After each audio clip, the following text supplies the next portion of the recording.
Hey guys, it's Phoenix.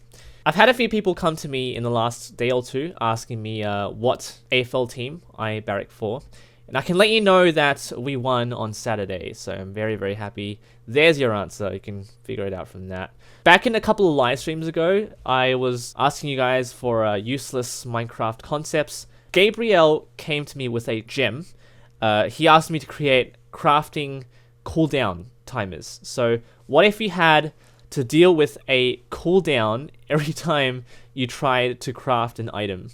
Spent some time creating this because I really wanted to see what it would be like. So what if Minecraft had to deal you this hand and you had to wait? So here we go. I've got all the materials I need here to make 5 examples, and I've done so in the last couple of hours. Let's create a wooden pickaxe, which ideally shouldn't take too long. So let's craft a wooden pickaxe. So it's gone, but you have to wait about 10 or so seconds for this one, and there we go. So there's your wooden pickaxe. This is wonderful. Had a lot of fun with this. We've got a diamond sword, so this should take a little bit longer. So let's craft a diamond sword. So you can see it's a little bit longer. So while we wait, this is the pure genius of this. We have to go to the golden chest plate here, which takes even longer. So there we go. So notice how you can't actually you can't craft. So I've blocked it while it's on cooldown.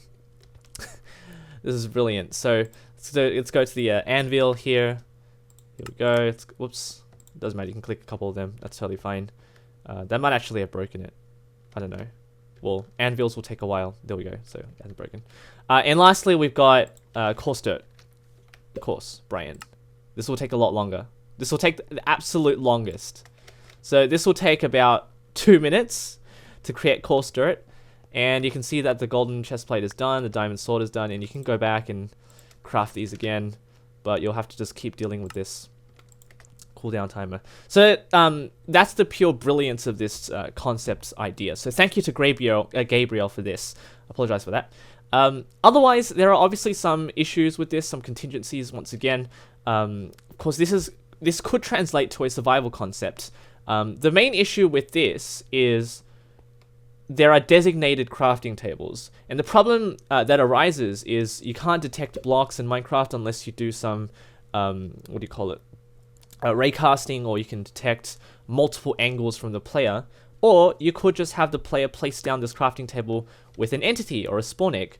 You can see the coarse dirt is still doing its thing. So if I go into spectator mode, you can see that I've got armor stands here which mark the cooldown timer, but we don't have armor stands which detect where your crafting tables are. So that's the main problem. It doesn't really cause too much of an issue, but if you want to have the player spawn the crafting table with an entity, you don't have to have designated crafting tables, which I've done here. But otherwise, this concept works as you'd expect. The other small problem is the player has to craft with shift click, because when you click out, so what I mean is when you do something like this, when you click out like this, it's going to cause problems because this item you're dragging around doesn't exist right now. It's almost like it's in limbo until you click into your crafting slot. Otherwise, you can see that it didn't detect it. It has to be an anvil for this one because it's designated. Otherwise, this is just a concept that will give you a feel for what it's like. It's taking forever to create the coarse dirt. So it's done, finally. But I'll just explain how I managed to do this.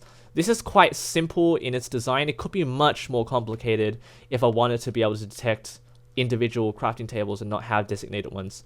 But here we go. This is basically what I did.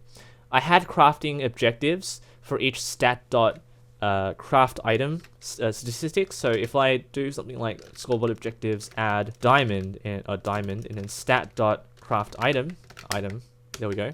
So that's basically how you create a statistic for when you stat craft, so when you craft an item.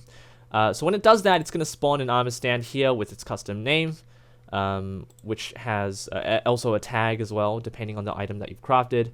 This is a diamond block, by the way. The resource pack I've done is just simply a retexturing, so it looks like it's blocked off, so you can't right-click the crafting table. So there's that. Then it clears the item that you've just crafted, which is the problem, so you have to shift-click to make this work. This could probably be a map-making thing or a survival thing if you're really strict in positions like that. So the name done comes from this concept there. I'll just show you that in a moment. And then it sets the crafting table again, so this is conditional.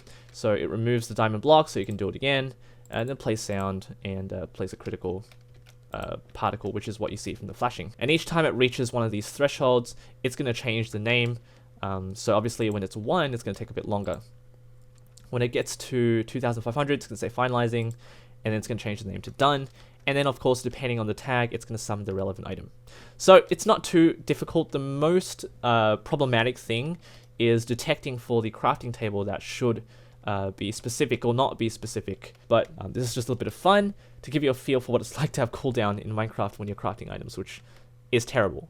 Just believe it or not, it's not something we want. If you have some ideas that you'd like to throw at me, that's some stupid concepts, let me know. I'd love to make some of these. And thank you all for watching. Leave a like, subscribe for more creative content. Take care.